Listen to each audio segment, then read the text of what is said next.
বিএনপির ভাইদেরকে একটা কথা বলি, আপনারা হয়তো অনেকে জানেনও না। পৃথিবীতে দ্বিতীয় ইতিহাস আছে কিনা মান্না ভাই জানলে বলবেন, আমি ভাইয়ের কাছ থেকে শুনতে চাইব। জিয়াউর রহমান তো একজন সামরিক শাসক ছিলেন। একজন সামরিক শাসক সামরিক ফরমান জারি করে দেশে গণতন্ত্র ফিরেছে, পৃথিবীতে এই নজির নাই যেটা জিয়াউর রহমান করছেন। আপনারা কি জানেন এই যে জিয়াউর রহমান গণতন্ত্র ফিরাইলেন, যার মাধ্যমে আওয়ামী লীগও রাজনীতি করার সুযোগ পাইল বাকশালের পর, সেটা কিসের মধ্য দিয়ে? তখন তো সংসদ নাই, সংবিধান তো সংশোধনও করা যাইতেছিল না। কিসের মধ্য দিয়ে? জিয়াউর রহমানের সামরিক ফরমানের মধ্য দিয়ে। পৃথিবীর একমাত্র একজন সামরিক শাসক যিনি ফিল করলেন না সামরিক পন্থা দিয়ে করা যাবে না, গণতন্ত্রে ফিরতে হবে। এবং দেখেন হাসিনারে এবং আওয়ামী লীগের চরিত্রটাই হলো এইরকম, এর যে একটু ভালোবাসে তারই সে হত্যা করে। শহীদ প্রেসিডেন্ট জিয়াউর রহমান শেখ হাসিনাকে দেশে আসার অনুমতি দিছিলেন, সুযোগ দিছিলেন এবং বলছে থাক সবাই রাজনীতি করুক। আসার 1 মাসের মধ্যে জিয়াউর রহমান শহীদ হয়ে গেছে, 13 দিনের মধ্যে। এবার দেখেন এই যে আমরা এখন যারা সবাই করতেছি, সুতরাং এটা একটা বিষ। এই বিষের সাথে আমরা কিভাবে লড়াই করব? জাতীয় ঐক্যমত্য তৈরি করতে হবে। সুতরাং পলিটিক্যাল পার্টি এবং সবার প্রতি একটা কথা, প্লিজ আপনারা বিএনপিকে শতভাগ কর্নার করে দিন না। বিএনপি এই আধিপত্যবাদ বিরোধী লড়াইয়ের জন্য আমাদের একটা বড় শক্তি। এই শক্তিকে এত বেশি কর্নার করা যাবে না যাতে তারা গিয়ে আওয়ামী লীগের হাত ধরে ফেলে। তারা যদি আওয়ামী লীগের হাত ধরে ফেলে তাহলে লড়াইটা তো আমাদের জন্য আরো কঠিন হয়ে যাবে। বরং বিএনপির প্রতি আমাদের চ্যালেঞ্জ হলো, যেই বিএনপি বাকশালী সংবিধানের প্রতি প্রেম দেখাবে তার শহীদ জিয়ার ছবিটার সামনে এনে বলতে হবে যে এই বাকশালী সংবিধান তো জিয়াউর রহমানই ছুঁড়ে মারছিল। বেগম জিয়া বলেছেন এই সংবিধানকে ছুঁড়ে ফেলা হবে। ওমা এখন বেগম জিয়ার চেয়েও নতুন বিএনপি আসছে, বেশি প্রেমের বিএনপি। যেই শহীদ প্রেসিডেন্ট জিয়াউর রহমান ইসলামোফোবিক জায়গা থেকে বাংলাদেশের মুসলমান, বাঙালি মুসলমান সব আইডিয়াকে ধারণ করে বাংলাদেশের জাতীয়তাবাদ তৈরি করলেন। এখন একটা নতুন বিএনপি গজাচ্ছে, কেউ চেষ্টা করতেছে পুরো বিএনপিটাকে একটা ইসলামোফোবিক বিএনপি করা। এ কি ভাই? ইসলামোফোবিক বিএনপি সে কোথায় যাবে? সে কি দিল্লি যাইতে চায়? আমাকে আমাদের বিএনপির এক আপা টকশোতে বলল, আমসে তিনি লজ্জায় মরে যান, একটা মেয়ে কিভাবে এরকম একজনের বাসার সামনে বকাঝকা করতে পারে। তার মেয়ের সামনে তিনি এখনো যদি ধমক দেন মেয়ে কান্না করে ফেলবে, আর তার মেয়ের বয়সী মেয়েরা রাস্তায় এসে তারপর এরকম গালিগালাজ করতেছে একজন বয়োবৃদ্ধ মানুষকে। মানে মনে চায় কি, মাঝে মধ্যে মনে চায় আপনি কিছুই বলবেন না, চক্ষু বন্ধ করে থাকবেন। মানে আমি উঠে বলবো করে যে আপনার এই মেয়ে ঠিকই তো আছে, ও তো জুলাইতে রাস্তায় নামে নাই। যেই মেয়ে গালিগালাজ করে ও তো জুলাইতে নামে ওর ঘর সংসার হারানোর পালা হয়েছে। একটা মেয়ের স্টেটমেন্ট দেখছেন, একটা মেয়ে বলতেছে যে আমি তো ইন্টার ফেল, টাইনে টুইনে পাস করছি, আমি কোটা মোটা দিয়ে কি করব। কি ভীষণ সত্য উচ্চারণ, বলতেছে এই কোটা দিয়ে আমি কি করব, আমি তো টাইনে টুইনে ইন্টার পাস করছি, আমি ফেল করছি, আমার কয়দিন পর বিয়ে হয়ে যাবে। কিন্তু আমার ভাইয়ের রক্ত দেখে আমি থামতে পারি না, আমি রাজপথে নামে আসছি। তা আপনারা রাজনীতিবিদরা যারা এই কথা বলেন না, আপনাদের বাচ্চারা ও লেভেল এ লেভেল পড়ে, এরপরে বিদেশ চলে যায়। যে কয়দিন ক্ষমতায় থাকেন দেশে এসে ঘুরে ফিরে আবারও বিদেশ চলে যায়। তা আপনার বাচ্চা তো বাংলাদেশে থাকেও না, বাংলাদেশে পড়ার, এবং দেখেন ছাত্র রাজনীতির পক্ষে তারা মরে যায়। একটা বাংলাদেশের পারলে আপনারা বলেন প্রধান সারির কোনো রাজনৈতিক দলের কোনো নেতার সন্তানেরা তার দলের ছাত্র রাজনীতি করে? একজন বলেন যে প্রত্যেকটা রাজনৈতিক দলের প্রথম 5-10 জন নেতার নাম বলেন। আমরা বলেছি ছাত্র রাজনীতি থাকতে হবে, লেজুরবাদী ছাত্র রাজনীতি না, ক্যাম্পাসে ছাত্র সংসদ হবে। কিন্তু খুব যুক্তি দেওয়ার চেষ্টা করেন। তখন যখন বললাম যে আপনার সন্তান কি ছাত্র রাজনীতি করে, যদি বিএনপি হন আপনার ছেলে কি ছাত্রদল করে, যদি জামাত হন আপনার ছেলে কি ছাত্র শিবির করে, কোনোভাবে ইন্টার পাস পর্যন্ত করে, তারপর তো বিদেশ পাঠাই দেন। আপনার নিজের ছেলেরে এত ভালোবাসেন, মেয়েরে ভালোবাসেন, বিদেশ পাঠাই নিরাপদ রাখেন, আর এইখানে অন্যের সন্তানরা এসে জীবন যুদ্ধ করাইতেছেন যে খুব দেশ উদ্ধার করতেছেন। এইসব ভণ্ডামির একটা পর্যায়ে থাকে, এগুলো বন্ধ করতে হবে। এখন যেটা ব্যাপার, আপনারা এই যে ইসের ব্যাপারে দেখেন, গত 1 বছরের ব্যাপারে আপনাদেরকে বিনীত আকারে বলি, মিডিয়ার ভাইরা যেটা করছেন না, গত 1 বছরে বাংলাদেশে তো গৃহযুদ্ধ হওয়ার কথা ছিল, 1000 বার বলেছি। আওয়ামী লীগ নিজে বলেছে তার পতন হলে 5 লক্ষ মানুষ মারা যাবে। এটা সে কেন বলেছে? এটা শুধু এই কারণে বলে নাই আওয়ামী লীগকে ভয় দেখানোর জন্য না, সে জানে অনেস্টলি সে কত মানুষকে গুম করেছে, খুন করেছে, হত্যা করেছে। এই প্রত্যেকটা পরিবারের একজন করে মানুষ যদি আওয়ামী লীগের বিরুদ্ধে রুখে দাঁড়ায়, তাহলে তো আওয়ামী লীগের এখানে আও থাকার কথা না। আপনি ভাবেন পিলখানা থেকে শুরু করেন, যতজন অফিসার, সাপ্লাই, যত গণহত্যা, এরপরে নিরাপদ সড়ক আন্দোলন থেকে শুরু করে প্রত্যেকটা জায়গায়, সর্বশেষ জুলাইয়ে মিনিমাম যে 1500 শহীদ, এই প্রত্যেকটা শহীদ পরিবার থেকে একজন যদি জান বাজি রেখে নামে, তাহলে এখানে কি অবস্থা হওয়ার কথা ছিল বলেন। অথচ অবাক হই, এইরকম গণহত্যার পরেও জুলাইয়ের শহীদের কোনো পরিবার কোনো রিভেঞ্জ নিল না। এবং এখানে অবশ্যই বিএনপি, জামাত ইসলামী, অপরাপর প্রধান রাজনৈতিক দলকে আমরা ধন্যবাদ দিয়েছি। তারা অত্যন্ত বিচক্ষণতার পরিচয় দিয়েছে, তারা রিভেঞ্জ নেয় নাই, মানুষকে দমিয়ে রেখেছে। কিন্তু এই গত 1 বছরে, এবং খেয়াল করেন মবের একাডেমিক সংজ্ঞা যদি ধরি, আমাকে খালেদ মহিউদ্দিন ভাইও জিজ্ঞেস করবার চেষ্টা করলো একই টকশোতে, মানে মব কি মানে হইল, মবের এখন ভালো সংজ্ঞা হইছে যেইটা আপনার বিরুদ্ধে হবে, এই এস্টাবলিশমেন্টের বিরুদ্ধে, সেইটি হইল মব। আর যেইটা আপনার শত্রুর বিরুদ্ধে হবে ওইটা মব না, ওইটা হলো মুক্তিযুদ্ধ। বাংলাদেশের স্বাধীনতার ইতিহাসে সব থেকে নিকৃষ্টতম ভয়াবহ মবের নাম শাহবাগের সন্ত্রাস।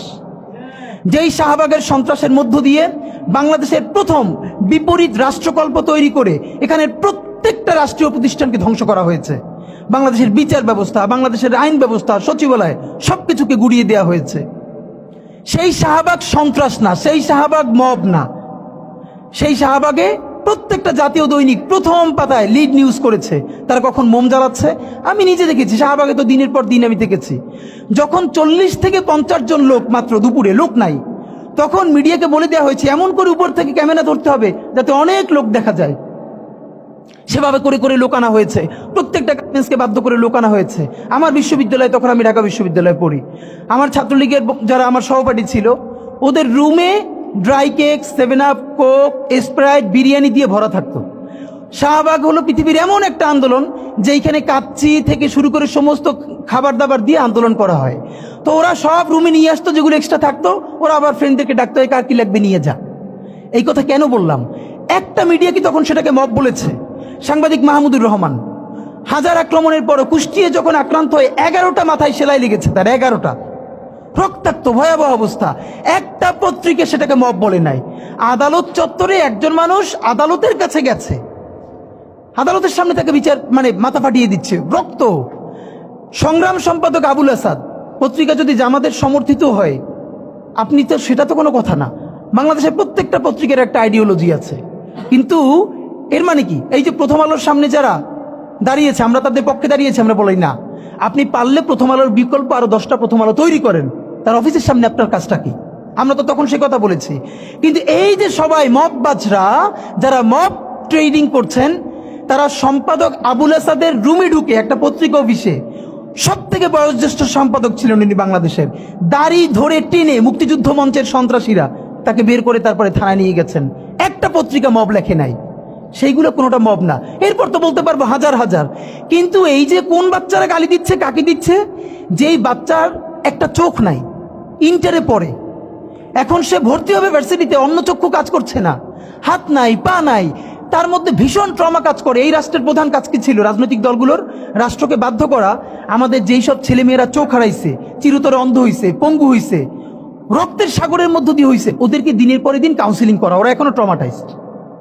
ওদেরকে স্কুলে, কলেজে, ইউনিভার্সিটি দিনের পরে দিন কাউন্সিলিং করা উচিত ছিল। আপনি কাউন্সিলিং করেন নাই, ওদের পুনর্বাসন করতে পারেন নাই, শহীদদের পরিবারের পুনর্বাসন করতে পারেন নাই। এখন এই ছেলে মেয়েগুলো দেখে যে এই রক্তের মধ্য দিয়া সে চিরতরে অন্ধ হইছে, পঙ্গু হইছে, এখন তার ন্যূনতম বিচারই শুরু হয় নাই।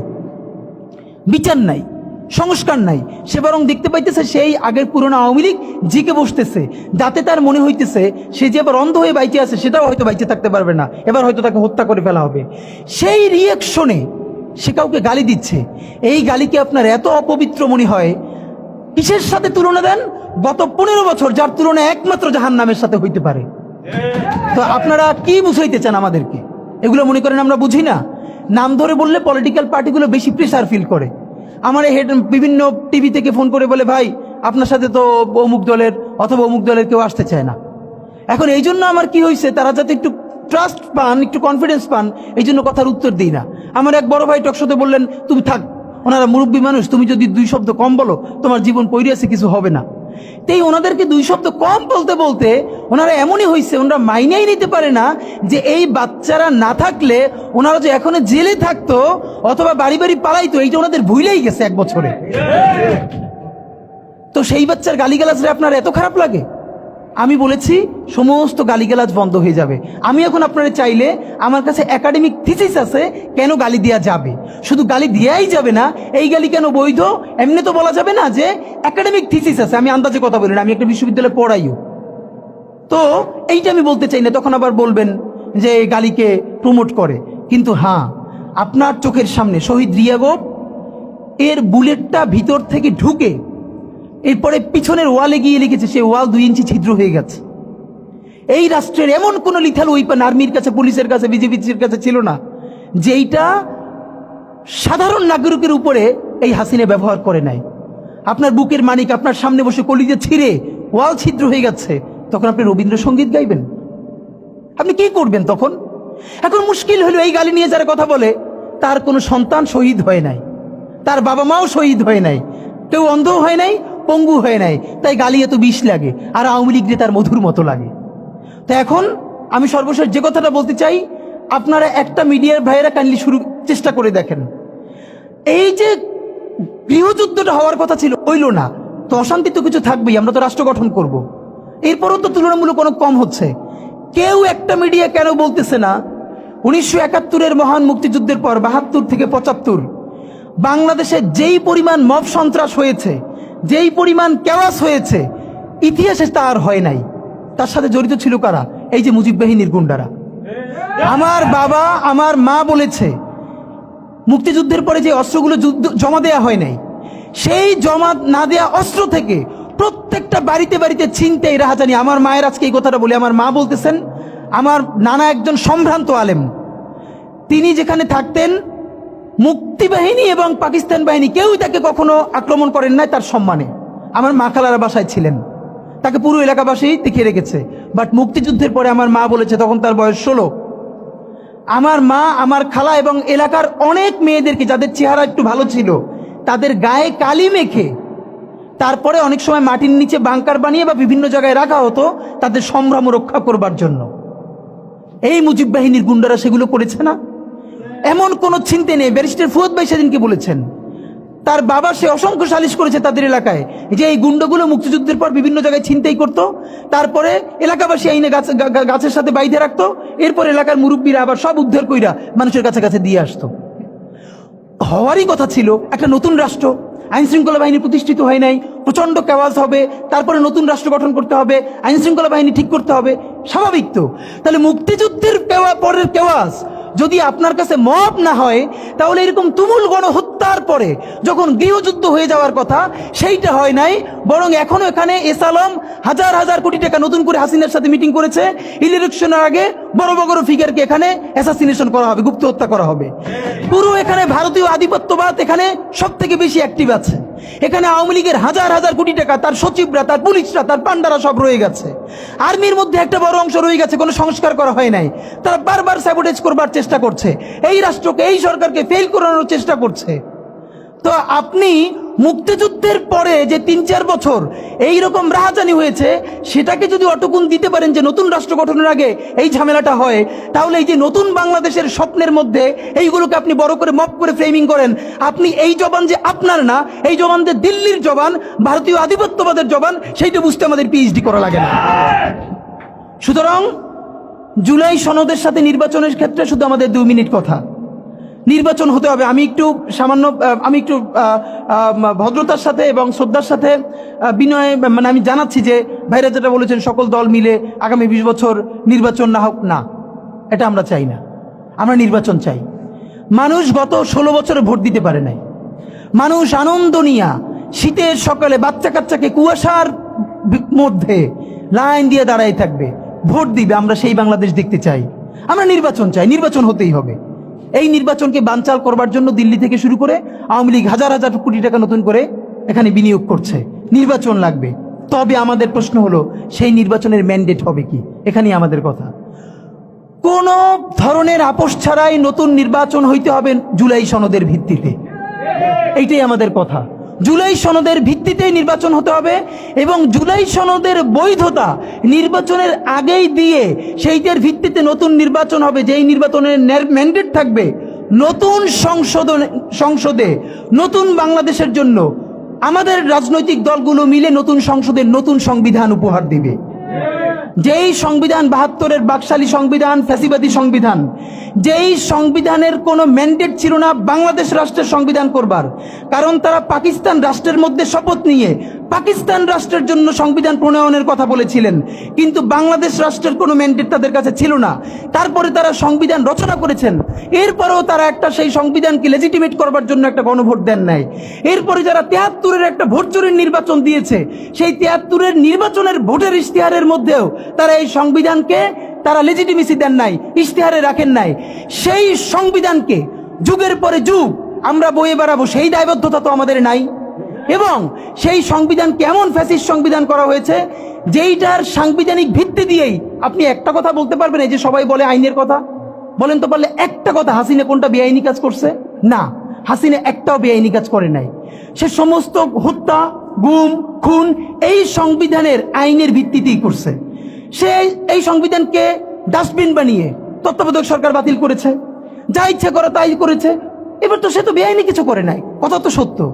আমার বিএনপির ভাইদের প্রতি শুধু একটা আফসোস লাগে, কারো কারো দেখি ৭২-এর সংবিধানের প্রতি তাদের কি গভীর প্রেম, যেই সংবিধানের মধ্য দিয়ে বাকশাল এসেছে, যেই সংবিধান গণতন্ত্র হত্যা করেছে। আজকে বিএনপির